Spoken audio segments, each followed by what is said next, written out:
ஜீரோன்னு நீங்க சொல்ற விஜய் ஏதோ ஒரு இம்பாக்ட் ஏற்படுத்த போறார் 26ல. கண்டிப்பா அது சீமானுக்கும் பாதிப்பு இருக்குன்றது தான் பலருடைய பார்வையா இருக்குது. அதுதான் நான் கேள்வி அது சீமானுக்கு பிளஸ்ஸா வரும். விஜய் ஓடிட்டாலே இன்எலிஜிபிள் இன்காம்பிட்டன்ட் விஜய் ஓடிட்டாங்கிறதே சீமானுக்கு பிளஸ். என்ன இது சார், நம்ம எதையும் வச்சு சொல்றோம். ஒரு விஜய் வந்து சரி, அது ரஜினி மாதிரி பின்னோக்கி போயிடுவாரு தம்பி. 8 மாசம் இருக்குதுல்ல தம்பி.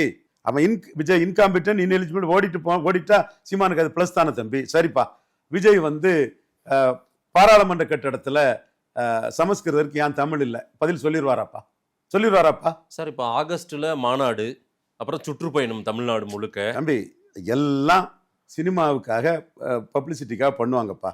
பரையர் தேவேந்திர குல வேளாளருக்கு 5% உயர்த்தி கொடுக்கணும். விஜய்க்கு ஸ்டாண்ட் என்னப்பா? தமிழ்ல இருந்து வந்ததுதான் தெலுங்கு, கன்னடம், மலையாளம். விஜய்க்கு ஸ்டாண்ட் என்னப்பா? இலவசங்கள் இந்த நாட்டுக்கு கேடு. விஜய்க்கு ஸ்டாண்ட் என்னப்பா?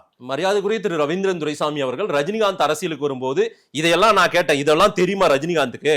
அவர் இதெல்லாம் பேசுவாரான்னு நீங்க பட்டியலிடுறத நான் கேட்டேன். அன்னைக்கு நீங்க என்ன சொன்னீங்க? 15% மேல இருக்குன்னு அவருக்கு சொல்லி 50% எடுப்பாரு. 50% சொன்னீங்க பாருங்க. நானே குறைச்சு. அது முடிஞ்ச கதை. அது முடிஞ்ச கதை. அன்னைக்கு ரஜினிகாந்துக்கே இவ்வளவு சொன்னீங்க, ஏன் விஜய்க்கு அதுல கொஞ்சம் தெரியாதா? கொஞ்சமா தெரியாது தம்பி. ஆதவர்ஜுனா மாதிரி ஒரு பெரிய பர்சன் இருக்காரு. அவருக்கு இன்டெலக்சுவலா அவர் திமுகவுக்கு வேலை செஞ்சவர். இன்டெலக்சுவலாவா? ஆதவர்ஜுனாவா எங்க நிரூபிச்சாரு? அட போப்பா நீ. ரஜினிய பார்க்க மோடி வந்தாரு. மோடிய ஒருத்தர் காத்து கடந்து பார்த்தாரு. வித்தியாசம் இருக்கு தம்பி.